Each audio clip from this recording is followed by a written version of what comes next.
বঙ্গোপসাগরে জলদস্যুদের ছোড়া গুলিতে বরগুনায় 2 জেলে গুলিবিদ্ধ হয়েছে। আহত জেলেরা জানান, রোববার বঙ্গোপসাগরের মান্দারবাড়িয়া এলাকায় মাছ ধরছিলেন তারা। এ সময় আগ্নেয়াস্ত্র তাক করা একটি ট্রলার আসতে দেখলে জেলেরা জাল কেটে দিয়ে নিরাপদে দ্রুত গতিতে চলে যাওয়ার চেষ্টা করেন। এ সময় পেছন থেকে ডাকাতরা এলো পাতারি গুলি ছোড়ে।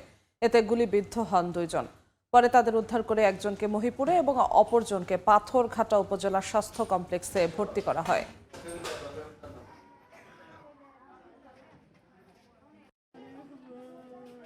আবার এই দেশটা টাইম